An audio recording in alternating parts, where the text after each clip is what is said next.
എൻ്റെ പ്രിയപ്പെട്ടവരെ, നമ്മൾ ഉടമ്പടിയുടെ ധ്യാനത്തിൽ എനിക്ക് തോന്നണത്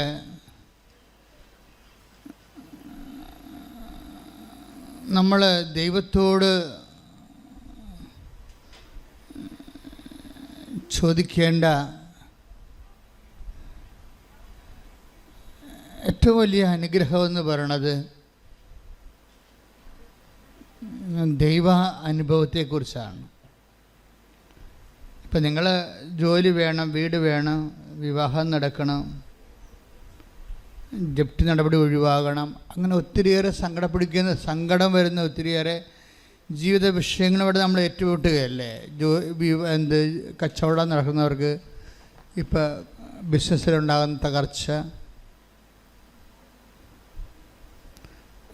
ശരിക്കും തോന്നുന്നു ദൈവത്തിന് ഒരു സെക്കൻഡ് മതിയെന്ന് തോന്നണേ നമ്മുടെ വിഷയം പരിഹരിക്കാൻ. ഒരു സെക്കൻഡ്.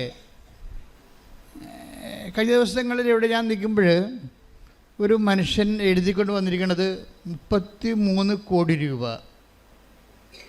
കടമുണ്ടെന്നാണ്. 33 കോടി രൂപ കടം. അപ്പോൾ വെള്ളച്ചീട്ടിലാണല്ലേ ഈ കുടുംബ പ്രശ്നങ്ങൾ പറയുന്ന വെള്ളച്ചീട്ടാണ് അല്ലേ. അതായത് കടവന്നവർ പരീക്ഷക്കാർക്ക് കുങ്കുമ നിറമുള്ള അല്ലെങ്കിൽ ഓറഞ്ച് നിറമുള്ള സീറ്റായിരിക്കും. +1കാർക്ക് +2കാർക്ക് നീല നിറമുള്ള ചീട്ടാണ്. ആ ചീട്ട് കടം പറയാം വിഷയം. അപ്പോൾ കുടുംബ പ്രശ്നങ്ങൾ പറയുന്നത് വെള്ളച്ചീട്ടിലാണ്. വെള്ളച്ചീട്ട് വായിച്ച് നോക്കിയപ്പോൾ എഴുതിയിരിക്കുന്നത് 33 കോടി രൂപ കടമാണ്. അപ്പോൾ അതുമാത്രം എഴുതിയിട്ടുള്ളൂ എൻ്റെ അടുത്ത്, 33 കോടി രൂപ കടം. അപ്പോൾ ഞാനത് ചോദിച്ചു, ഇത് എന്താണിത് പരിഹാരം, എന്തെങ്കിലും മനസ്സിലുണ്ടോ എന്ന് ചോദിച്ചു. കാര്യം അദ്ദേഹത്തിൻ്റെ ബിസിനസ്സിനെ കുറിച്ച് സ്വാഭാവികമായിട്ട് നടക്കേണ്ട സ്വാഭാവിക സൊല്യൂഷനാണ് ഞാൻ ചോദിക്കുന്നത്. അതായത് ഡിവൈൻ സൊല്യൂഷനുണ്ട്. അയാൾക്ക് വേണ്ടത് മാനുഷിക സൊല്യൂഷനല്ലേ വേണ്ടത്. അപ്പോൾ അതിന് സ്വാഭാവികമായി അദ്ദേഹത്തിൻ്റെ ബിസിനസ്സുമായിട്ട് ചേർന്ന എന്താണ് സൊല്യൂഷനാണ് മനസ്സിലുള്ളതെന്ന് ചോദിച്ചു. അമ്മയുടെ അടുത്ത് വന്ന് പറയണ മുമ്പ് നമ്മളത് ചോദിക്കുമല്ലോ. അത് ചിലത് ഞാൻ ചോദിക്കും. അപ്പോൾ അദ്ദേഹം പറഞ്ഞ്, അച്ഛാ ഗൾഫിൽ എൻ്റെ ഒരു ഓർഡർ റിജക്റ്റ് ചെയ്തതെന്ന് പറഞ്ഞു. അപ്പോൾ അത് 32 കോടി രൂപയുടെ ഓർഡറാണ് റിജക്റ്റ് ചെയ്തിരിക്കുന്നത്. കമ്പനി വരെ സ്കോഷായിപ്പോയി, സ്മാഷ്. അത് കമ്പനി നിലവില്ലാത്ത രീതിയിൽ കമ്പനി ലോക്ക്ഡൗണായി. അതാണ് പ്രശ്നം. അപ്പോൾ അത് ഒരു മെയിൽ അയാൾക്ക് കഴിഞ്ഞ ദിവസങ്ങൾ വന്നായിരുന്നു. നിങ്ങളുടെ റിജക്റ്റ്, നിങ്ങൾ ഓർഡർ പ്ലാസ്റ്റിക് എന്തോ ഉണ്ടാക്കി കൊടുക്കണ ജോലിയാണ്. പ്ലാസ്റ്റിക് ഉൽപ്പന്നങ്ങൾ അദ്ദേഹം പുതിയ സിസ്റ്റം അനുസരിച്ച് യൂറോപ്യൻ ഓർഡറിന് പറ്റുന്ന രീതിയിലുള്ള പുതിയ യന്ത്രങ്ങളൊക്കെ സംഘടിപ്പിച്ചിട്ട് ഉൽപ്പന്നത്തിൽ മികവുണ്ടാക്കി ഒക്കെ വന്നപ്പോൾ ഓർഡർ പോയി. ഉൽപ്പന്നത്തിൽ മികവ് യൂറോപ്യൻ വിപണി കൊടുക്കാൻ പറ്റിയ പ്ലാസ്റ്റിക് ഉൽപ്പന്നങ്ങളാണ് ഉണ്ടാക്കിയിരിക്കുന്നത്. പക്ഷേ അതിൻ്റെ ഓർഡർ ഖത്തറിലെ ഓർഡറാണ് പോയിരിക്കുന്നത്. അപ്പോൾ 33 കോടി രൂപ കടവായി. അമ്മ പ്രത്യക്ഷപ്പെട്ട സ്ഥലത്താണ് നമ്മളിത് വിഷയം കൊണ്ടുവന്ന് സമർപ്പിക്കുന്നത്. അതിന് ഒരു പ്രത്യേക പ്രാർത്ഥനയുണ്ട്. അപ്പോൾ ഞാൻ ഇദ്ദേഹത്തിനോട് പറഞ്ഞത് ഓർഡർ പോയെച്ചാന്ന് പറഞ്ഞത്. ആ കമ്പനിയും പോയെന്ന്, നമുക്ക് ഓർഡർ തന്ന കമ്പനിയും പോയെന്നാണ്. അപ്പോൾ ഇത് വന്ന് ഞാൻ അമ്മയോട് ഇതുപോലെ അങ്ങനെ പറയും, അവൻ്റെ ഓർഡർ തിരിച്ചു കൊടുക്കണം. കാര്യം തിരിച്ചു കൊടുക്കാൻ വല്ല മാർഗമുണ്ട്. കമ്പനി തന്നെ ഇല്ലാത്ത സ്ഥിതിക്ക് ഓർഡർ എങ്ങനെ തിരിച്ചു കൊടുക്കണത്? പക്ഷെ നമുക്കറിയാം ആരോടാണ് നമ്മൾ പറയണതെന്നത് നമുക്കറിയാം, എവിടെയാണ് നമ്മൾ നിൽക്കുന്നതെന്നും അറിയാം. ഇങ്ങനെ ഈ ദൈവത്തിലേക്ക് വരുമ്പോൾ കുറേ കാര്യങ്ങൾ നമ്മൾ അറിയണം. എവിടെയാണ് വന്ന് നിൽക്കുന്നത്, ആരോടാണ് പറയണത്, എന്താണ് പറയണത്, ഈ വിഷയത്തെക്കുറിച്ചൊക്കെ നമുക്കൊരു മിനിമം നോളജ് ഉണ്ടാകണം. ഇനി പറയണ രീതിക്ക് നമുക്കതിനുള്ള ഒരു കപ്പാസിറ്റി എപ്പോഴും എൻ്റെ മക്കളുണ്ടാക്കിയെടുക്കേണ്ടത് ദൈവവുമായിട്ടൊരു പേഴ്സണൽ റിലേഷൻസ് ഉണ്ടാക്കിയെടുക്കണം. നിങ്ങൾക്ക് പേഴ്സണൽ റിലേഷൻ ഇല്ലെന്ന് ഞാൻ പറയണില്ല, പക്ഷേ നിങ്ങളുടെ വിഷയവുമായിട്ടാണ് പേഴ്സണൽ റിലേഷൻ ഉള്ളത്. ഉടമ്പടി പരാജയപ്പെടുന്നതിൻ്റെ കാരണം നമ്മൾ ആ വിഷയവുമായിട്ട് നമുക്ക് പേഴ്സണൽ റിലേഷൻ, വ്യക്തിപരമായ റിലേഷൻ ഉണ്ടെന്ന് ചോദിച്ചു കഴിഞ്ഞാൽ ഉണ്ട്. എന്തുമായിട്ടാണ്? നിങ്ങളുടെ വിഷയം, ജോലി പോയെന്ന ആ വിഷയവുമായിട്ട് നിങ്ങൾക്ക് പേഴ്സണൽ റിലേഷൻ ഉള്ളത്. അല്ലെങ്കിൽ നിങ്ങൾ പരീക്ഷ എഴുതി, നിങ്ങൾ പരീക്ഷ ക്വസ്റ്റ്യൻസ് ഒന്നും വന്നില്ല, എഴുതിയെല്ലാം തെറ്റാന്ന് നിങ്ങൾക്കറിയാം. അയ്യോ തെറ്റാണല്ല ഇതിൻ്റെ റിസൾട്ട് എന്ത് കുളവാകുമല്ലോ. അപ്പോൾ വിഷയവുമായിട്ടാണ് നിങ്ങൾക്ക് പേഴ്സണൽ റിലേഷൻ ഉള്ളത്. ഇതൊരു പാരഡൈം ഷിഫ്റ്റിൽ വരണം, നേരെ തിരിച്ച് വരണം. യുക്കട്ടെടുത്ത് വരിക എന്ന് പറയില്ല, അതുപോലെ എന്താണ് വിഷയവുമായിട്ട് നമുക്ക് യാതൊരു ബന്ധവുമില്ല. പിന്നെ എന്താണ് ദൈവവുമായിട്ട് ബന്ധം. ഉടമ്പടിയിലെ ഫോർമുല എല്ലാം നിങ്ങളെ ദൈവവുമായിട്ട് പേഴ്സണൽ ബന്ധപ്പെടുത്തുന്ന ഫോർമുലയാണ് ഉള്ളത്. വിഷയവുമായി ബന്ധപ്പെടുത്തുന്ന ഫോർമുലയൊന്നുമില്ല. അതുകൊണ്ട് തന്നെ നമ്മുടെ പ്രാർത്ഥനകളെല്ലാം വളരെ മൈൽഡ് പ്രാർത്ഥനകളാണ്. അല്ലാതെ കാറിക്കൂവി ബഹളം ഉണ്ടാക്കി സ്തുതിച്ച് പറച്ച് തല്ലി വീഴണ അങ്ങനെയുള്ള കലാപരിപാടികളൊന്നും ഉടമ്പടി പ്രാർത്ഥനകളിലില്ല. എന്നാൽ ഞാൻ പ്രൊമോട്ട് ചെയ്യത്തുമില്ല. കാര്യം ആ ഒരു സ്ഥലമല്ല ഇത്. നിങ്ങൾക്ക് അങ്ങനെയൊക്കെ തോന്നുമായിരിക്കുക, നിങ്ങളൊക്കെ കേട്ട് സ്തുതിച്ച് വിറച്ച് തല്ലി വീഴണമെന്ന്. ഇവിടെ വീഴാൻ സമ്മതിക്കുക. വീണ് കഴിഞ്ഞാൽ അപ്പം അത് പൊക്കിക്കൊണ്ട് വെള്ളം കൊടുക്കുക, അതിനേ ഉള്ളൂ. അതെന്താ പ്രശ്നം വെച്ച് കഴിഞ്ഞാൽ ഇവിടെ ഒരു റിലേഷൻസ് ദൈവവുമായിട്ട് ഉണ്ടാക്കിയെടുക്കണം. അത് ദൈവത്തിന് തോന്നണം സത്യസന്ധമാണെന്ന്. നിങ്ങൾക്ക് തോന്നിയാൽ മാത്രം പോരാ, ദൈവത്തിന് തോന്നണം ഈ റിലേഷൻ സത്യസന്ധമാണെന്ന് തോന്നണം. കാര്യം ഇവിടെ പ്രോബ്ലം എപ്പോഴും വന്നിരിക്കുന്ന ഒരു വിഷയമെന്ന് പറയണത് എല്ലാവർക്കും ദൈവമായിട്ട് ബന്ധമുണ്ട്. പക്ഷേ ഇഷ്യൂ ബേസ്ഡ് വരുമ്പോൾ നിങ്ങളുടെ സ്വന്തം സ്വഭാവം കാണിക്കും. കൃപാസന ഒരു ആധ്യാത്മികമായ കളരി എന്ന രീതിയിൽ അവിടെ പഠിക്കേണ്ടത് എങ്ങനെയാണ് ദൈവമായിട്ടൊരു ഇൻട്രാക്ഷൻ സാധിക്കേണ്ടത് എങ്ങനെയാണ്. എപ്പോഴും നമ്മൾ ശ്രദ്ധിക്കേണ്ടത് ഒരു വിഷയം വന്നാൽ നമ്മളുടെ കയ്യിൽ അസ്ഥിഭദ്രത പ്രധാനപ്പെട്ട വിഷയമാണ്. ഇപ്പം നിങ്ങളുടെ വീട്ടിൽ നിന്ന് ഇറങ്ങിയപ്പോൾ തന്നെ ഇന്ന് വീട്ടിലുള്ള എല്ലാവരും പറഞ്ഞ് ഇവിടെ നിൽക്കി ഇന്ന് അളിയൻ വരും, അല്ലെങ്കിൽ ഇന്ന് എൻ്റെ ബന്ധുക്കൾ വരും, സ്വന്തം അത് ഇന്നിവിടെ നിൽക്ക്, നമുക്ക് അടുത്ത ഞായറാഴ്ച പോകാമല്ല ഉടമ്പടി ധ്യാനത്തിന് എന്ന് പറഞ്ഞ് നിങ്ങളെ പിടിച്ച് തെച്ച് വിചാരിച്ചോ. വീട്ടിൽ ഉള്ളവർ പിടിച്ചു നിർത്തും. അവരുടെ ഉദ്ദേശം അവിടെ നിൽക്കുക എന്നുള്ളത് തന്നെ അവർക്ക് വേറെ എന്തെങ്കിലുമൊക്കെ ഉദ്ദേശം ഉണ്ടാകും. അത് ദൈവികമായ ഉദ്ദേശമായിരിക്കത്തില്ല, മാനുഷികവും കുടുംബപരമായ ഉദ്ദേശമൊക്കെ ആയിരിക്കും. പക്ഷെ നിങ്ങൾ അവിടെ നിന്ന് സ്കൂട്ടായി ദൈവത്തിൻ്റെ അടുത്ത് വരികയും അപ്പോൾ അതിനൊരു പോയിൻ്റ് ഉണ്ട്. ഇനി എന്താ കാര്യം? നിങ്ങൾക്ക് അവിടെ വീട്ടിൽ നിൽക്കാൻ കഴിയുമായിരുന്നിട്ടും അതിന് സമ്മർദ്ദം ഉണ്ടായിട്ടും നിങ്ങൾ അവിടെ നിന്ന് വന്ന് ദൈവവചനത്തെ അതിനേക്കാൾ പ്രാധാന്യമായിട്ട് കരുതിക്കൊണ്ട് ഇതിൽ ഇൻവെസ്റ്റ് ചെയ്തു. ഇതിൻ്റെ പേരിൽ വീട്ടിൽ ചെല്ലുമ്പോൾ ചിലപ്പോൾ നമ്മുടെ തന്ത തന്നെ നമ്മുടെ തന്തയ്ക്ക് വിളിച്ചെന്ന് വരും. തന്തമാർ തന്നെ നമ്മുടെ തന്തയ്ക്ക് വിളിക്കണ വരുന്നത്. അപ്പോൾ അതൊക്കെ നമ്മൾ സന്തോഷത്തോടെ കേട്ട് അതൊക്കെ അക്കൗണ്ടിലാക്കി വീണ്ടും ഒരു പോയിൻ്റ് ഉണ്ടാക്കും. നിങ്ങൾ ഒരു കാരണവശാലും വിട്ടുകൊടുക്കരുത്. ഇതൊരു യുദ്ധമാണ്. എന്ന് വെച്ചാൽ നമ്മളെ സംബന്ധിച്ചിടത്തോളം നമ്മുടെ മുമ്പിലുള്ളത് ദൈവവുമായിട്ട് ഒരു പ്രേസൻ. എന്താണെന്നറിയാമോ, ദൈവത്തിന് ഒരു പ്രശ്നമുണ്ട് വെച്ചാൽ ദൈവം എന്തെങ്കിലും ക്രൂഷ്യൽ ഇഷ്യൂ ഉണ്ടാകുമ്പോൾ ദൈവം റിപ്പോർട്ട് അപ്പോൾ മാത്രമേ പേഴ്സണൽ റിപ്പോർട്ട് പറയത്തുള്ളൂ. നിങ്ങളുടെ ജീവിതത്തിൽ ക്രൂഷ്യൽ ഇഷ്യൂ ഉണ്ടാകുമ്പോൾ മാത്രമേ ദൈവം നിങ്ങളുടെ ദൈവം എന്താ എഴുതി വച്ചിരിക്കണമെന്ന് കാണിക്കത്തുള്ളൂ. നിങ്ങളുടെ ജീവിതത്തിൽ ഒരു പ്രത്യേക പ്രശ്നമുണ്ടായി, നിങ്ങളൊരു ക്രൂഷ്യൽ ഇഷ്യൂലായി, നിങ്ങൾക്ക് ദൈവത്തെ വിട്ട് നിൽക്കാൻ പറ്റാത്ത അവസ്ഥ, ദൈവം നിങ്ങളെ സഹായിച്ചാൽ മാത്രമേ നിങ്ങൾ നിലനിൽക്കത്തുള്ളൂ. അതാണ് ക്രൂഷ്യൽ ഇഷ്യൂ എന്ന് പറയുന്നത്. ഞാൻ ഈ ഇടയ്ക്ക് ഈ ക്രൂഷ്യൽ ഇഷ്യൂ എന്നൊക്കെ പറയുമ്പോഴേ വലിയപ്പന്മാരൊക്കെ എന്നെ രൂക്ഷമായി നോക്കുന്നു, ഇത് വല്ല തെറിവല്ലോ ആയിരിക്കും അത്. ഞാൻ ഉദ്ദേശിക്കുന്നത് ഇത്രയേ ഉള്ളൂ. ഒരു വലിയ പ്രശ്നം ഉണ്ടായി വരുമ്പോഴേ അത് ദൈവം കനിഞ്ഞാൽ മാത്രമേ നമുക്ക് നിലനിൽപ്പുള്ളൂ. അങ്ങനെ ഒരു എഡ്ജിലാണ്, അറ്റത്താണ് നമ്മൾ നിൽക്കണം എന്നുണ്ടെങ്കിൽ ദൈവം ഉടനെ പേഴ്സണൽ ഡയറി കാണിക്കും. നമ്മൾ അവിടെയാണ് പ്രശ്നം. നമ്മളെക്കുറിച്ച് എഴുതി വെച്ചിരിക്കണ കാണിക്കും. കാര്യം പല സമയത്ത് നമ്മൾ ദൈവത്തിന് പണി കൊടുത്തിട്ടുണ്ട് തിരിച്ച്. നമ്മുടെ സ്വന്തം കാര്യത്തിന് വേണ്ടിയും നമ്മുടെ താല്പര്യത്തിന് വേണ്ടിയും അഭിരുചിക്ക് വേണ്ടിയും നമ്മൾ ദൈവത്തിൻ്റെ മറന്ന് വേറെ കാര്യങ്ങൾക്ക് താല്പര്യം കൊടുത്ത് പോയിട്ടുള്ള ഒത്തിരി ചരിത്രങ്ങളുണ്ട്.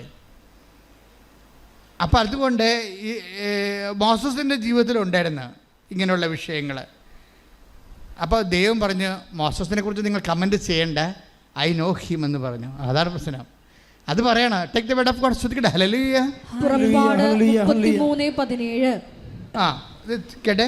പുറപ്പാട് 33:17 എന്താ പറയണേ? കർത്താവ് മോശയോട് പറഞ്ഞു, നീ ആവശ്യപ്പെട്ട ഈ കാര്യവും ഞാൻ ചെയ്യും. എന്തെന്നാൽ നീ എൻ്റെ പ്രീതി നേടിയിരിക്കുന്നു, നിന്നെ എനിക്ക് നന്നായി അറിയാം. ഇതാണ് പ്രശ്നം. നീ എൻ്റെ പ്രീതി നേടുക എന്ന് മരപ്പെട്ടിക്കും പറ്റും. പക്ഷേ അവസാനം പറഞ്ഞത് ഇത്തിരി പെസകാണ്. എന്താണ്? നിന്നെ എനിക്ക് ഫോർ ഗുഡ് ഓർ ബാഡ്, നന്നായിട്ടായാലും മോശമായിട്ടായാലും ഐ നോ യു. ഇതിൽ നിന്ന് നമുക്ക് രക്ഷപ്പെടാൻ പറ്റത്തില്ല. നന്നായിട്ടായാലും മോശമായിട്ടായാലും എനിക്ക് നിന്നെ അറിയാം. അപ്പം മോസസിനെ കുറിച്ച് അറിയാവുന്നത് നന്നായിട്ടാണ്. അതാ വിഷയം. നന്നായിട്ടാണെന്ന് വെച്ച് കഴിഞ്ഞാൽ അതായത് എൻ്റെ മക്കളെ, ഉടമ്പടി എന്ന് പറയുന്നത് ഞാൻ എപ്പോഴും പറയാം, ഇറ്റ്സ് എ ബൈലാറ്ററൽ എഗ്രിമെൻ്റ് എന്ന് പറയും. പേഴ്സൺ ടു പേഴ്സൺ എഗ്രിമെൻ്റാണ്. അതോടുകൂടി നമ്മൾ ഒരു തീരുമാനം എടുത്തിരിക്കുകയാണ്. എന്താണ്? ദൈവത്തിന് വേണ്ടി ജീവിക്കാൻ വേണ്ടി തീരുമാനം എടുക്കുകയാണ്. നമ്മുടെ വിഷയത്തിനല്ല പ്രാധാന്യം, പിന്നെ എന്താണ്? ദൈവമായിട്ടുള്ള പേഴ്സണൽ ബന്ധത്തിനാണ് പ്രാധാന്യം. ഇത് ഭയങ്കര സീരിയസ് ആയിട്ട് എടുക്കണേ. മോസസ് ഈ കണ്ട ജനങ്ങളെ മുഴുവനും ഈജിപ്തിൽ നിന്ന് വിളിച്ചിറക്കി മരുഭൂമിയിലൂടെ കൊണ്ടുപോകുമ്പോഴും ആ മനുഷ്യന് ദൈവത്തോട് മാത്രമായിരുന്നു കൂറ്, ജനങ്ങളോടുള്ള കൂറ്, ദൈവത്തോടെ കൂറ്. അതുകൊണ്ടാണ് ദൈവം പറയണത്, ഒരിക്കൽ മോസസ് സീനായ മലമുകളിലേക്ക് പോയി, പിന്നെ കാണാണ്ടായി. 5-6 ദിവസത്തെക്കുറിച്ച് മോസസിനെക്കുറിച്ച് ഒരു പിടിയുമില്ലാതെ. അപ്പം കുറേ ജനങ്ങൾ പറഞ്ഞ്, ജനങ്ങളുടെ കൂട്ടത്തിൽ എപ്പോഴും പ്രതിപക്ഷം ഉണ്ടാകും, ദൈവത്തിൻ്റെ പ്രതിപക്ഷം. നിങ്ങളുടെ കുടുംബത്തിലുണ്ടാകും ദൈവത്തിൻ്റെ പ്രതിപക്ഷം, ദൈവത്തിൻ്റെ ഭരണകക്ഷി ഉണ്ടാകും, ദൈവത്തിൻ്റെ പ്രതിപക്ഷം ഉണ്ടാകും. എന്തെങ്കിലും ഒരു ഇഷ്യൂ ഉണ്ടായി, കെട്ടിയെടുത്ത് ആലപ്പുഴ പോയില്ല, എന്നിട്ട് ഉണ്ടാക്കിയ ഇവിടെ ചോദിക്കൂ, എടി ഞാൻ വേല എടുത്തിട്ടാണ് കഞ്ഞി വെക്കുന്നത്, അല്ലാതെ ഉടമ്പടി എടുത്തിട്ടല്ല. അതാണ് ദൈവത്തിൻ്റെ പ്രതിപക്ഷം. അവനവരോ വേണ്ട. അത് എന്തെങ്കിലും ഈടറവ് വരുമ്പോൾ മാത്രമേ അത് ദൈവത്തിൻ്റെ പ്രതിപക്ഷം വരത്തുള്ളൂ. അല്ലെങ്കിൽ മിണ്ടാതെ അടങ്ങി ഒതുങ്ങി അവിടെ ഇരുന്നുള്ളൂ. നീ സാക്ഷ്യം പറഞ്ഞു കഴിഞ്ഞാൽ നിനക്ക് അനുഗ്രഹം കിട്ടി സാക്ഷ്യം പറഞ്ഞു എന്ന് പറഞ്ഞു ഒരു ഓയൊക്കെ വെച്ചാൽ അവിടെ ഇരുന്നുള്ളൂ, കുഴപ്പമില്ല, ഉപദ്രവം ചെയ്യത്തില്ല. പക്ഷേ എന്തെങ്കിലും നമ്മളുടെ ജീവിതത്തിൽ വിശ്വാസത്തിന് എതിരെ സംഭവിച്ചാൽ ഈ പ്രതിപക്ഷം ശക്തി പ്രാപിക്കും. ഉടനെ ആങ്ങളയാകാം, ചിലപ്പോൾ അയൽവാസിയാകാം, അപ്പനാകാം, അമ്മയാകാം, എല്ലാവരും വരും, രംഗത്ത് വരും. അപ്പോൾ അക്കാലങ്ങളിലൊക്കെ നിങ്ങൾ ചെയ്യേണ്ട സംഭവിച്ചു കഴിഞ്ഞാൽ അവർ പറഞ്ഞാൽ ശരിയായിരിക്കുമോ അറിയത്തില്ല എന്ന് പറയരുത്. നിങ്ങൾ സ്റ്റാൻഡ് എടുക്കണം. ദൈവത്തിൻ്റെ കൂടെയുള്ള ജീവിതത്തിൽ കോംപ്രമൈസ് ഇല്ലാത്ത, ഒത്തുതീർപ്പില്ലാത്ത സ്റ്റാൻഡ് എടുക്കണം. ഇതെല്ലാം പോയിൻറ്റ്സായിട്ട് മാറും. പോയിൻറ്റ്സായിട്ട് മാറി വരുമ്പോൾ കുറച്ച് കഴിയുമ്പോൾ ദൈവം തന്നെ പേഴ്സണലായിട്ട് നിങ്ങളുടെ മുമ്പിൽ പ്രത്യക്ഷമാകും പോലെയുള്ള അനുഭവങ്ങളുണ്ടാകും. അതുകൊണ്ടാണ് അച്ഛൻ ആദ്യമേ പറഞ്ഞത്, മക്കളെ വിഷയത്തെ പ്രാധാന്യം കൊടുക്കരുത്. നിങ്ങൾ ഉടമ്പടി എടുക്കുമ്പോൾ ചിന്തിക്കേണ്ട, ദൈവമേ ഞാനും നീയുമായിട്ടൊരു വ്യക്തിപരമായ ബന്ധമുണ്ടാകാൻ, അത് ദൈവാനുഭവത്തിന് വേണ്ടി എന്നെ, മനസ്സിലായില്ലേ? ഉടമ്പടി പ്രാധാന്യം കൊടുക്കുന്നത് എന്തിനാണ്? ദൈവാനുഭവം എന്ന് പ്രാർത്ഥിച്ചേ. കർത്താവേ, ഞാൻ ചെയ്ത ഉടമ്പടി പാലിച്ചുകൊണ്ട് ഞാനും ദൈവവും തമ്മിലെ സ്വകാര്യമായ ഒരു ബന്ധത്തിന്റെ ദൈവിക അനുഭവത്തിനായി എന്നെ സഹായിക്കണമേ. ശ്രുതികട്ടെ ഹല്ലേലൂയ.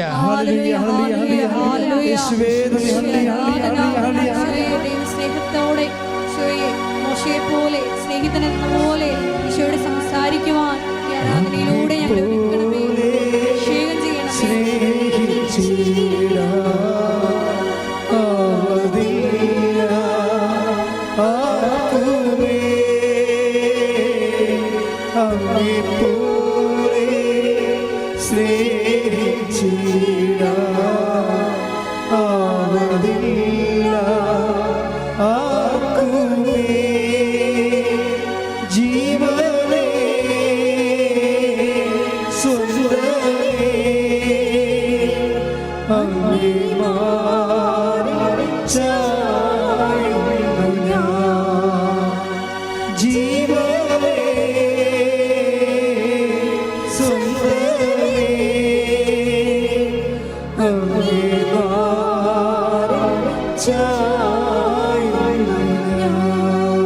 പരിശുദ്ധ പരമദിവ്യകാരുണ്യത്തിന് ആരാധനയും സ്തുതിയും പുകഴ്ചയും ഉണ്ടായിരിക്കട്ടെ. അപ്പോൾ മോസസിനോട് ദൈവം എന്താ പറഞ്ഞത്? എനിക്ക് നിന്നെ നന്നായി അറിയാം. അതെന്താ അറിവെന്ന് പറയണത്? വല്ലാത്ത ഒരറിവാണ്. ദൈവത്തെ നമ്മളെക്കുറിച്ചുള്ള അറിവ്, അതാണ് നമ്മളുടെ ഉടമ്പടിയുടെ ഒരു നിയോഗം എന്ന് പറയണത്. കർത്താവേ, എന്നെക്കുറിച്ച് നല്ലതറിയാൻ, നന്നായി അറിയാൻ ഈ ഉടമ്പടിയിലൂടെ എന്നെ സഹായിക്കണമേ. അപ്പോൾ ദൈവത്തിനായിരിക്കണം പ്രാധാന്യം. നിങ്ങളുടെ ജോലി, വീട്, വിവാഹം ഇതൊക്കെ നിസ്സാരമാണ്. ഞാൻ പറഞ്ഞില്ല, ആ മനുഷ്യൻ്റെ കാര്യം 33 കോടി രൂപ കടമുണ്ട്. അപ്പോൾ ഞാൻ ചോദിച്ചത് ഇതെങ്ങനെയാണ് ഇത് വർക്കൗട്ട് ചെയ്യണത്? നിങ്ങളുടെ മനസ്സിൽ വല്ല ഐഡിയ ഉണ്ടോ? അപ്പോൾ അച്ഛാ, അത് കമ്പനി പൂട്ടിപ്പോയി, ഓർഡർ ക്യാൻസലായി, അതാണ് എൻ്റെ അവസ്ഥ എന്ന് പറയും. ഇപ്പം ഞാൻ അമ്മയോട് പറഞ്ഞു, അമ്മ കമ്പനി പൂട്ടിപ്പോയി, ഓർഡർ ക്യാൻസലായി. അത്രയാണ് ഞാൻ പറഞ്ഞത്. 10 മിനിറ്റ് കഴിഞ്ഞപ്പോൾ അയാൾക്ക് ഖത്തറിൽ നിന്ന് വിളി വന്നു, എന്താണ്, നിങ്ങളുടെ ഓർഡർ റീഇൻസ്റ്റേറ്റ് ചെയ്തിരിക്കണമെന്ന്. ഹല്ലേലൂയ, ഹല്ലേലൂയ, ഹല്ലേലൂയ. ഉടമ്പടിയിലൂടെ സമയബന്ധിതമായിട്ട് ഇവിടെ നന്ദി പറയും. ആ മനുഷ്യൻ അപ്പം തന്നെ വന്ന് സാക്ഷ്യം പറഞ്ഞിട്ടാണ് പോയത്. അതെന്താ പ്രശ്നം വെച്ച് കഴിഞ്ഞാൽ, അത്രയും സ്പീഡാണ് ഉടമ്പടി എന്ന് പറയുന്നത്. അത്രയും സ്പീഡാണ്. പൂട്ടിയ കമ്പനി വീണ്ടും തുറപ്പിച്ച് നഷ്ടപ്പെട്ട ഓർഡർ തിരിച്ചു കൊടുക്കാൻ ദൈവത്തിന് സെക്കൻഡുകൾ മതി. പക്ഷേ അതല്ല പ്രശ്നം. ഈ ഒരു ബന്ധം നിങ്ങൾ ഉണ്ടാക്കിയെടുക്കണം. അല്ല, ഒരു വിഷയം കഴിഞ്ഞിട്ട് പോയി ഇനി അടുത്ത വിഷയം വരുമ്പോൾ ദൈവത്തോട് ഇടപെടാം. ഇപ്പോൾ ഒരു വിഷയം ഉണ്ടായി, നമ്മൾ സാക്ഷ്യം പറഞ്ഞു പോയി, ഇനി അടുത്ത വിഷയം, എന്നിട്ട് പിന്നെ ലോകത്താനായിട്ട് ജീവിക്കും. എന്നിട്ട് പിന്നെ അവസാനം ഒരു വിഷയം ഉണ്ടാകുമ്പോൾ വീണ്ടും ദൈവത്തിലേക്ക് വരുമ്പോൾ ദൈവം പറയും, എനിക്ക് നിന്നെ അറിയാം എന്ന് പറയും. നിനക്കെന്താണ്? അന്നഴകുന്നവൻ അപ്പൻ. അതാണ് പ്രശ്നം. അതായത് നീ വിഷയം വെച്ചാണ് നീ എന്നോടത്ത് അടുത്ത് വരണത്. നിനക്ക് ഞാനല്ല പ്രശ്നം, വിഷയമാണ് പ്രശ്നം. വിഷയബന്ധിയാണ്, വ്യക്തിബന്ധിയല്ല. ഉടമ്പടിയിൽ എപ്പോഴും വരണ വിഷയം, ദൈവം ഒരു ഉടമ്പടി നിങ്ങളുടെ ഭൗതിക സാഹചര്യങ്ങളെയും സമ്മർദ്ദങ്ങളെയും ഉടമ്പടിയുടെ ഭാഗമാക്കാൻ കാരണം ദൈവം നിങ്ങളുടെ ജീവിതത്തിൽ ദൈവത്തെ ഒരു വിഷയമാക്കാൻ ആഗ്രഹിക്കുന്നത് കൊണ്ടാണ്. മനസ്സിലായ? Praise the Lord, hallelujah. അതുകൊണ്ട് തന്നെ ഇതിൻ്റെ ഒരു ദൈവികമായ ലക്ഷ്യമുണ്ട്. എന്താണ്? ദൈവവും നിങ്ങളും തമ്മിൽ ഒരു ബന്ധമുണ്ടാകാൻ വേണ്ടിയാണ് ദൈവം നിങ്ങൾക്ക് സാഹചര്യത്തിൽ സമ്മർദ്ദം തന്നിട്ട് അത് ഉടമ്പടി വിഷയമാക്കിയിരിക്കുന്നത്. അത് മനസ്സിലാക്കാനുള്ള ജ്ഞാനം വേണം. എന്ത് സംഭവിക്കുന്നു എന്നുള്ളതല്ല, എന്തിനു വേണ്ടി സംഭവിക്കുന്നു. അതാണ് സങ്കീർത്തനം നമ്മൾ 103:7 എടുത്ത് ശ്രുതികട്ടെ. ഹല്ലേലൂയ, ഹല്ലേലൂയ, ഹല്ലേലൂയ, ഹല്ലേലൂയ, ഹല്ലേലൂയ. യേശുവേ നന്ദി. ഹല്ലേലൂയ, ഹല്ലേലൂയ, ഹല്ലേലൂയ. യേശുവേ ആരാധന, യേശുവേ നന്ദി, മഹത്വം. 103-ാം സങ്കീർത്തനം 7-ാം തിരുവചനം.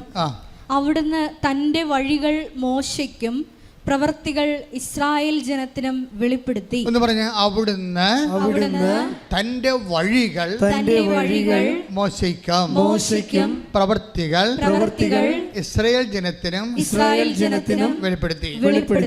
മോശ വീണ്ടും റഫറൻസിൽ വരാൻ കണ്ട, മോശയും ദൈവവും തമ്മിൽ എന്താ പറയണത്? വഴികളാണ് മോശയ്ക്ക് വെളിപ്പെടുത്തുന്നത്.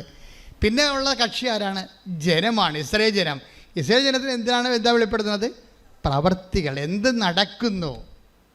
ജോലി കിട്ടുന്നു, വിവാഹം നടക്കുന്നു, 20 കൊല്ലമായിട്ട് മക്കളില്ലാത്തവർക്ക് മക്കളുണ്ടാകുന്നു, എന്ത് നടക്കുന്നുവെന്നാണ് ജനങ്ങളോട് പറയണത്.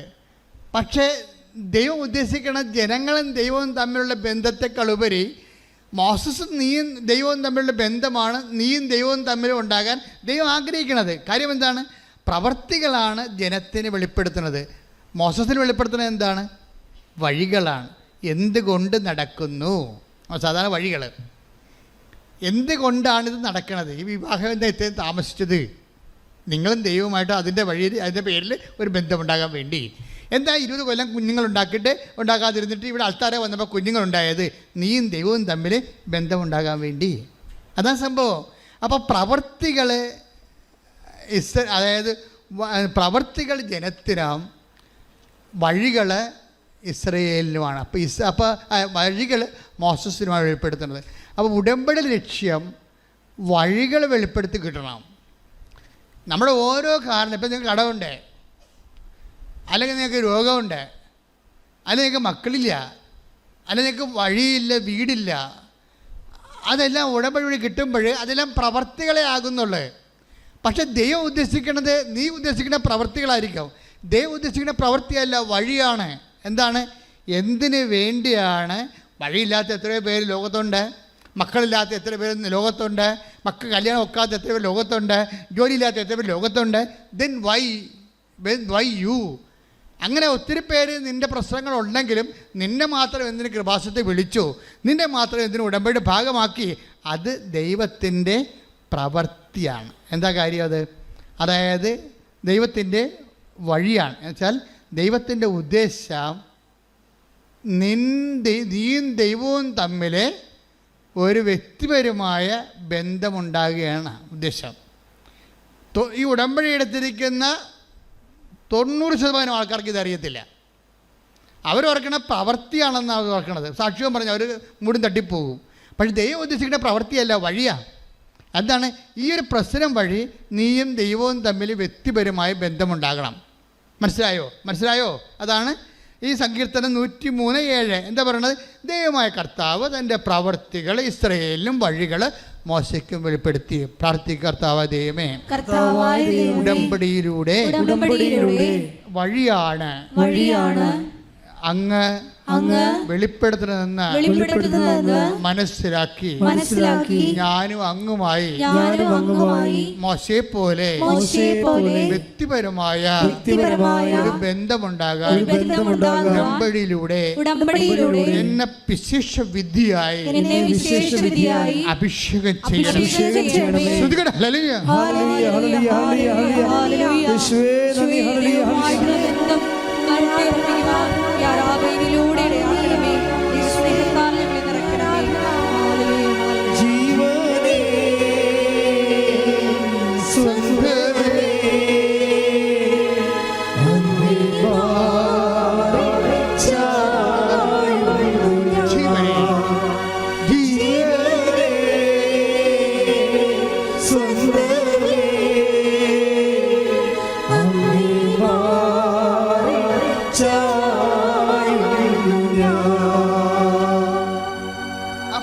ഒരു കാര്യം നിങ്ങൾക്ക് മനസ്സിലായി, ജനറൽ കാറ്റഗറിയിൽ നിന്ന് നിങ്ങൾ രക്ഷപ്പെടണം.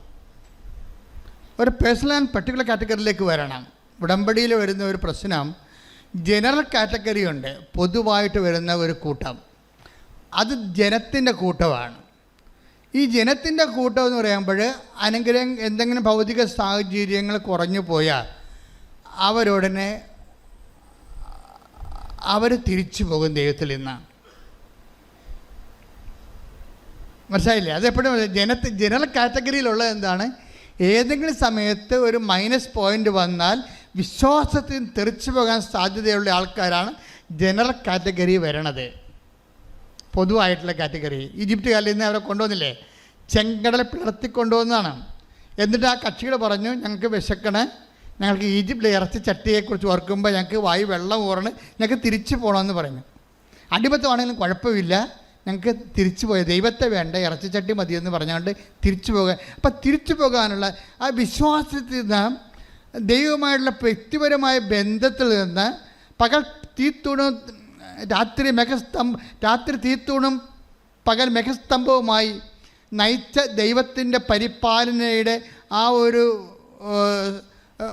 വളരെ കോഡിലായിട്ടൊരു സോണിൽ നിന്ന് തെറിച്ചു പോകാൻ വേണ്ടി ജഡിക മനുഷ്യന് എപ്പോഴും ഒരു പ്രലോഭനം വന്നുകൊണ്ടിരിക്കും. പക്ഷേ ഈ പ്രലോഭനം വന്നുകൊണ്ടിരിക്കുമ്പോൾ ദൈവം എന്നാ ചെയ്യണമെന്ന് വെച്ച് കഴിഞ്ഞാൽ, ഇവൻ ഡേഞ്ചർ സോണിലാണ്, ഇവനെ എപ്പോഴെങ്കിലുമായിട്ട് ദൈവം എലിമിനേറ്റ് ചെയ്തിരിക്കും.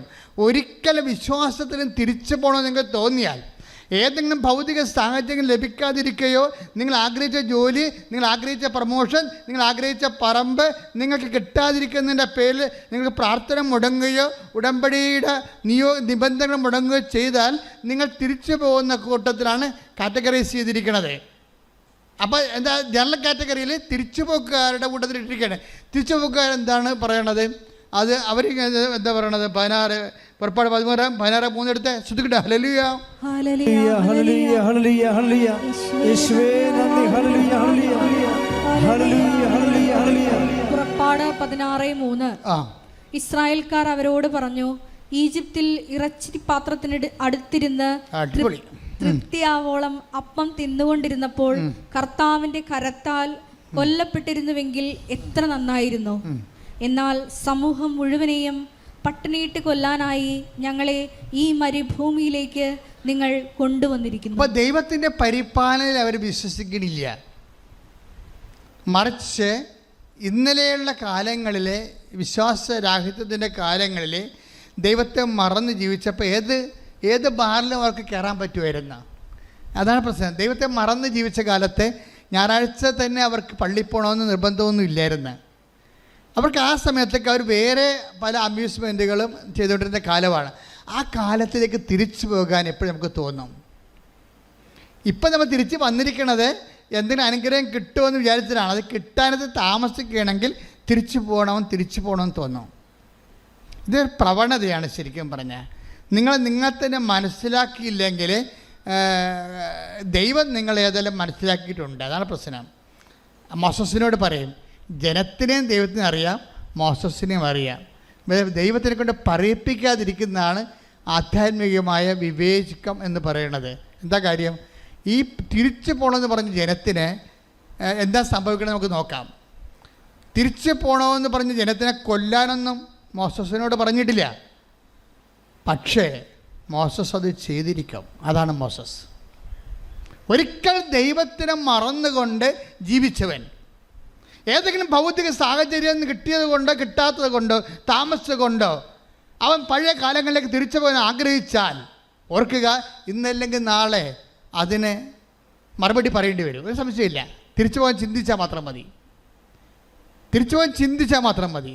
ദൈവിക മേഖലയും ദൈവിക കൃപയും ഇന്ന് ഭൗതികമായ നക്കാപ്പിച്ച അനുഗ്രഹത്തിൻ്റെ പേരിൽ അത് കിട്ടിയത് കൊണ്ട് കിട്ടാത്തത് കൊണ്ട് കുറഞ്ഞു പോയത് കൊണ്ട് പ്രാർത്ഥന മുടക്കാവുന്നോ, ദൈവികമായ ജീവിതത്തിൻ്റെ ആ ചൈതന്യത്തിൽ നിന്ന് വിട്ടുപോകാവുന്നോ നിങ്ങൾ ചിന്തിച്ചാൽ പിന്നെ തീരുമാനങ്ങൾ പെട്ടെന്ന് വരും. എന്ത് സംഭവം എന്നറിയാമോ? അത് അറിയണം. എന്തുണ്ടെങ്കിൽ പുറപ്പാട് 32:7 32:7 പുറപ്പാട് 32:7 ശ്രുതികട്ടെ. ഹല്ലേലൂയ ഹല്ലേലൂയ ഹല്ലേലൂയ ഹല്ലേലൂയ യേശുവേ നന്ദി. ഹല്ലേലൂയ ഹല്ലേലൂയ. പുറപ്പാട് 32:7 കർത്താവ് മോശയോട് അരുളി ചെയ്തു, ഉടനെ താഴേക്ക് ചെല്ലുക. നീ ഈജിപ്തിൽ നിന്ന് കൂട്ടിക്കൊണ്ടുവന്ന നിന്റെ ജനം തങ്ങളെ തന്നെ ദുഷിപ്പിച്ചിരിക്കുന്നു. ഞാൻ നിർദ്ദേശിച്ച മാർഗത്തിൽ നിന്ന് അവർ പെട്ടെന്ന് വ്യതിചലിച്ചു. പെട്ടെന്ന് ഉടമ്പടിയിൽ നിന്ന് പെട്ടെന്ന് പോവുകയാണ് ജനം. സീനായി എന്ന് ഉടമ്പടി കൊടുത്തതിന് ശേഷം ജനം പെട്ടെന്ന് ഉടമ്പടിയിൽ 6 ദിവസമായിട്ട് മോസസിനെ കണ്ടില്ല. 6 ദിവസമായിട്ട് നമ്മൾ വിചാരിച്ച അനുഗ്രഹങ്ങളിൽ നമുക്ക് കിട്ടണില്ല എന്നുണ്ടെങ്കിൽ ചില ആൾക്കാർ പെട്ടെന്ന് ഉടമ്പടിയിൽ നിന്ന് പോകും. ആ പെട്ടെന്നുള്ള വാക്ക് ഉപയോഗിക്കേണ്ട കാര്യമുണ്ടാ? നമ്മളെ കാണിക്കണ കാട്ടായമാണ് ആ സംഭവം. നീ താഴേക്ക് ചെല്ലുക. ഒന്നിനു വായിച്ചത് കർത്താവ് മോശയോട് അരുളി ചെയ്തു എന്ന് പറഞ്ഞേ. കർത്താവ് മോശയോട് അരുളി ചെയ്തു ഉടനെ താഴേക്ക് ചെല്ലുക. നീ ഈജിപ്തിൽ നിന്ന് കൂട്ടിക്കൊണ്ടുവന്ന നിന്റെ ജനം എന്റെ ജനം തങ്ങളെ തന്നെ ദുഷിപ്പിച്ചിരിക്കുന്നു. ഞാൻ നിർദ്ദേശിച്ച മാർഗത്തിൽ നിന്ന് ഉടമ്പടിയാണ്. ഞാൻ നിർദ്ദേശിച്ച മാർഗം എന്ന് പറഞ്ഞ ഉടമ്പടിയാണ്. ഞാൻ നിർദ്ദേശിച്ച മാർഗത്തിൽ നിന്ന് അവർ പെട്ടെന്ന് വ്യതിചലിച്ചിരിക്കുന്നു. Praise the Lord. അപ്പൊ ഉടമ്പടിയിൽ നിന്ന് ജഡിക മനുഷ്യർക്ക് പെട്ടെന്ന് വ്യതിചലിക്കാൻ പറ്റും. ഉടമ്പടിയുടെ നിബന്ധനകളിൽ നിന്ന് നിനക്ക് പെട്ടെന്ന് വ്യതിചലിക്കാൻ പറ്റിയാൽ നിന്റെ തല ചോപ്പ് ചെയ്യാൻ സമയമായെന്ന് നടത്താം. എന്നുവെച്ചാൽ ചായ പിടിക്കാനല്ല, വെട്ടിക്കളയാൻ. എന്നുവെച്ചാൽ ഞാൻ നിന്നെ ദൈവസ്ഥ ഓഹരിയിൽ നിന്ന് നിന്നെ മാറ്റിക്കളയപ്പോഴ്. മോസസ് പിന്നെ പറയുന്ന ഭാഗങ്ങൾ താഴെ ഉണ്ടെന്ന് വായിച്ചേ. അവർ ഒരു കാളക്കുട്ടിയെ വാർത്തെടുത്ത് അതിനെ ആരാധിക്കുകയും അതിന് ബലിയർപ്പിക്കുകയും ചെയ്തിരിക്കുന്നു. ഇസ്രായേലേ, നിന്നെ ഈജിപ്തിൽ നിന്ന് കൊണ്ടുവന്ന ദേവന്മാർ ഇതാ എന്ന് അവർ പറഞ്ഞിരിക്കുന്നു. പണിപാളി കണ്ട. അതായത് ദൈവം ഇത്രയും പരിപാലിച്ച് ഈ ജനത്തിനെ വാഗ്ദാനം നാട്ടിലോട്ട് കൊണ്ടുപോവുകയാണ്. അതിൻ്റെ മധ്യത്തിൽ വാഗ്ദാനം പ്രാപിക്കുന്നതിൻ്റെ ഇനി സമയങ്ങൾ മാത്രം ബാക്കി നിൽക്കുമ്പോഴേ ഈ ജനത്തിന് ഉടനെ ജനം പറയണേ, ഒരു ഏതെങ്കിലും ഒരു കാലത്ത് ഉടമ്പടിക്കാലത്ത് ഒരു 0 hour ഉണ്ടാകും. ഇത് അപകടം പിടിച്ച സംഭവമാണ്. വിമാനം ഇങ്ങനെ പോയി കണ്ടിരിക്കുന്ന സമയത്ത് പെട്ടെന്ന് എയർ പോക്കറ്റ് വരത്തില്ലേ, അപ്പോൾ തന്നെ വിമാനം കുത്തിക്കൊണ്ട് വരും താഴേക്ക്. അപ്പോൾ നമ്മളവർക്ക് ഇപ്പോൾ ഇത് താഴേക്ക് വീഴുമെന്ന്, പിന്നെ അത് നേരെയാകും. അപ്പോൾ ഉടമ്പടി കാലത്ത് ഏതെങ്കിലും സമയത്ത് ഉടമ്പടി എടുത്തതിനേക്കാൾ കഷ്ടമായിട്ടുള്ള ജീവിതാനുഭവങ്ങളുണ്ടാകും നമുക്ക്. ഉടമ്പടിയിലൂടെ നമ്മൾ പോവുകയാണ്. പക്ഷേ ഏതെങ്കിലും 2 ആഴ്ച ഒരാഴ്ച അല്ലെങ്കിൽ 1 മാസം കഴിയുമ്പോൾ നമ്മൾ ഉടമ്പടി എടുക്കുന്നതിന് മുമ്പ് നമുക്കുണ്ടായതിനേക്കാൾ ക്ലേശം പിടിച്ച ചില സാഹചര്യങ്ങൾ വരും. അത് നമ്മൾ മനസ്സിലാക്കണം. അത് ഇതിനകത്തുള്ളതാണത്.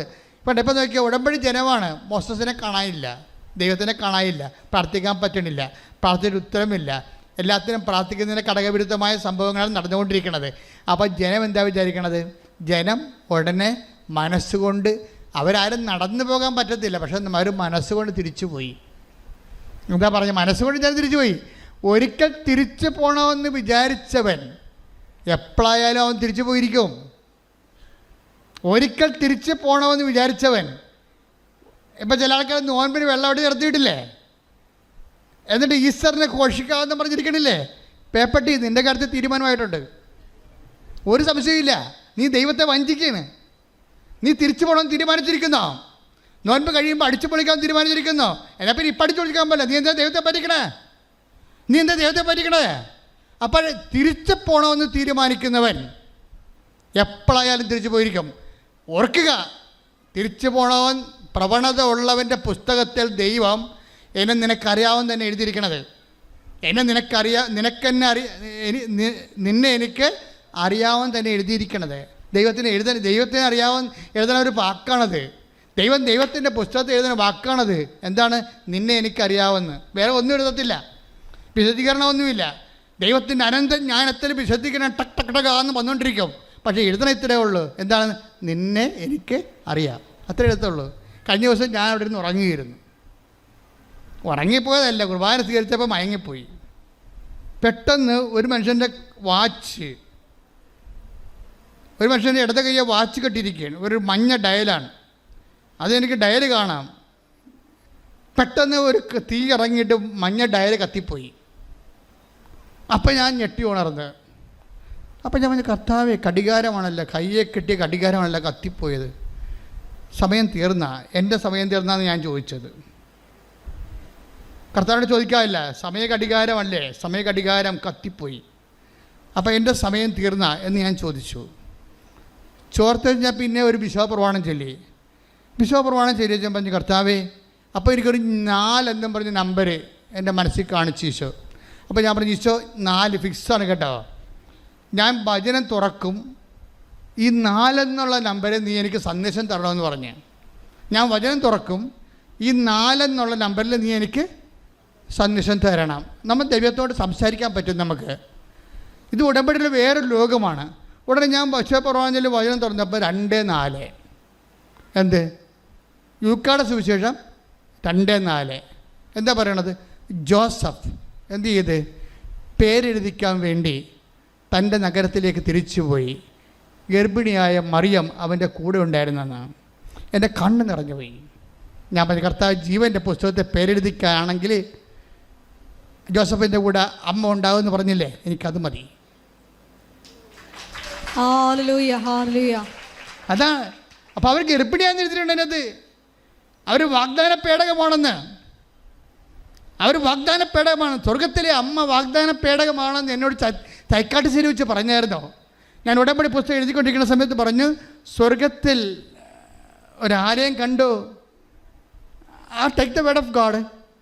പുറപ്പാടിൻ്റെ പുസ്തകം, വെളിപാടിൻ്റെ പുസ്തകം, വെളിപാട് 11:19. അപ്പോൾ സ്വർഗത്തിൽ ദൈവത്തിന്റെ ആലയം തുറക്കപ്പെട്ടു. പറഞ്ഞ, അപ്പോൾ സ്വർഗത്തിൽ ദൈവത്തിന്റെ ആലയം തുറക്കപ്പെട്ടു. അതിൽ അവിടുത്തെ വാഗ്ദാന പേടകം കാണായി. മിന്നൽ പിണരുകളും ഘോഷങ്ങളും ഇടിമുഴക്കങ്ങളും ഭൂകമ്പവും വലിയ കന്മഴയും ഉണ്ടായി. അടുത്ത വരി. സ്വർഗത്തിൽ വലിയ ഒരു അടയാളം കാണപ്പെട്ടു. സൂര്യനെ ഉടയാടയാക്കിയ ഒരു സ്ത്രീ, അവളുടെ പാദങ്ങൾക്കടിയിൽ ചന്ദ്രൻ, ശിരസിൽ 12 നക്ഷത്രങ്ങൾ കിരീടം. ഉടമ്പടി പുസ്തകം എഴുതിക്കൊണ്ടിരിക്കുന്ന സമയത്ത് ഈശോ പറഞ്ഞത്, മകനെ, ഈ 2 വരി 2 അധ്യായത്തിൽ കിടക്കുകയാണ്. ഇത് 2 ഒന്നായിരുന്നു. അധ്യായം ഇട്ടവന് വന്ന പെസകാണെന്ന്, അധ്യായം തിരിച്ചവന് വന്ന പെസകാണെന്ന്. എന്ന് വെച്ച് കഴിഞ്ഞാൽ അതായത് 11ഉം 12ഉം ആ വചനമെല്ലാം ഒന്നാണ്. അതായത് സ്വർഗത്തിൽ അടയാളം കാണപ്പെട്ടു, വാഗ്ദാന പേടകം കാണപ്പെട്ടു. പിന്നെ ആ വാഗ്ദാന പേടകം ആരാണ്? ഒരു സ്ത്രീയാണെന്ന്, അവൾ ഗർഭിണിയായിരുന്നെന്ന്. അപ്പം അമ്മയാണ് വാഗ്ദാന പേടകം എന്നാണ് പറയണത്. Praise the Lord. ഈ വാഗ്ദാന പേടകമായ അമ്മയോടാണ് നമ്മൾ ഉടമ്പടി ചെയ്തിരിക്കുന്നത്.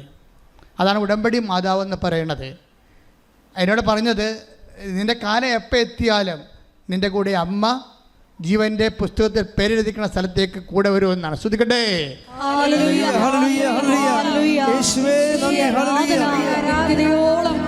കൂടെ സഞ്ചരിക്കുന്ന നന്ദി പറയുന്നു. കൊണ്ടുപോകുന്ന അവിടുത്തെ സ്നേഹത്തിന് നന്ദി പറയുന്നു.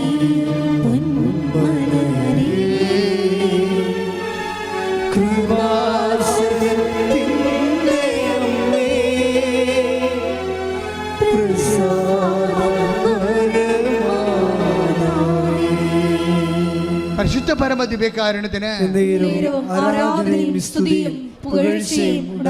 അപ്പൊ എൻ്റെ മക്കളെ, നമ്മൾ എന്തെല്ലാം അനുഗ്രഹങ്ങളെക്കുറിച്ചാണ് നിങ്ങൾ സ്വപ്നം കാണുകയും അതിൽ അമിതമായ പ്രാധാന്യം കൊടുക്കുകയും ചെയ്യുമ്പോൾ എനിക്ക് തോന്നുന്നത് ഉടമ്പടിയിൽ ഏറ്റവും കൂടുതൽ പ്രാധാന്യം കൊടുക്കേണ്ട നിയോഗം എന്ന് പറയുന്നത് ദൈവാനുഭവമാണ്. ദൈവാനുഭവത്തിന് പ്രധാന ഒന്നാമത്തെ നിയോഗം എന്ന് പറയുന്നത്, എനിക്ക് ദൈവത്തെ അനുഭവിക്കണം, എനിക്ക് ദൈവത്തെ കാണണം, എനിക്ക് ദൈവത്തിന് വേണ്ടി ജീവിക്കണം, ദൈവത്തിൻ്റെ കൂടെ ആയിരിക്കണം. അങ്ങനെയാണ് നിൻ്റെ മനസ്സെങ്കിലേ ബാക്കിയെല്ലാം എളുപ്പമാകും. നീ ഇത് അവസാനത്തെ കാരണമായിട്ട് പോലും എഴുതണില്ലല്ലോ. അവസാനം ഒന്നുമില്ലേ, കെട്ടിച്ചു വിട്ട മകളുടെ കാര്യം എഴുതി വെക്കും. കെട്ടിച്ചു വിട്ട മകൾക്ക് എഴുതണ്ടെന്നല്ല കാര്യം, എഴുതാനുള്ള എല്ലാം എഴുതിയെങ്കിലും സ്വന്തം കാര്യം മാത്രമേ എഴുതത്തുള്ളൂ, കുടുംബത്തിലുള്ള കാര്യം മാത്രമേ എഴുതത്തുള്ളൂ. അത് ചില ആൾക്കാർ മാത്രമേ അയൽവാസികളുടെ കാര്യം എഴുതത്തുള്ളൂ. പിന്നെ ഞാനിപ്പോൾ വണ്ടിയും കാശും മുടക്കി ഇടിയും കൊണ്ട് വേർപ്പഴിച്ച് ഇവിടെ പുഴുങ്ങി ഇവിടെ ഇരുന്നിട്ട് നടുകട എഴുതാനാണ്, എൻ്റെ കാര്യം നടക്കണ്ട അവിടെ എന്ന് പറയും. അതോടുകൂടി ഉടമ്പടിക്ക് തീരുമാനമാകും. എന്താ കാര്യം? നീ ലോകത്താനാ, നീ ദൈവിക ജീവൻ നിന്നെ വസിക്കണില്ല. നീ സ്വന്തം വയറ്റിപ്പഴപ്പിന് വേണ്ടി മാത്രം കെട്ടിയെടുത്ത് വണ്ടിയും കയറി ഇവിടെ വന്നിരിക്കണം. ആ ദൈവത്തിന് പിടികൊടുക്കണ? ദൈവത്തിന് പിടികൊടുക്കരുത്, മറിച്ച് ദൈവം നമ്മളെ പിടിക്കണം. ശ്രദ്ധിക്കട്ടെ. ഹല്ലേലൂയ.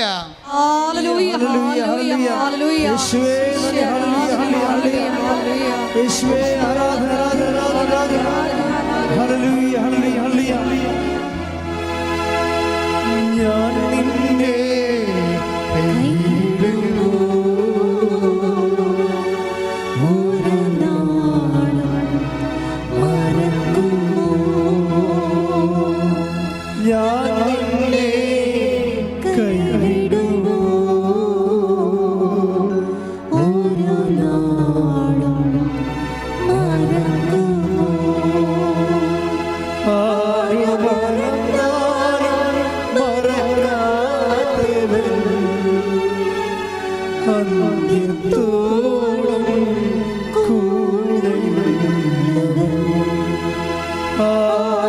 കൂടെ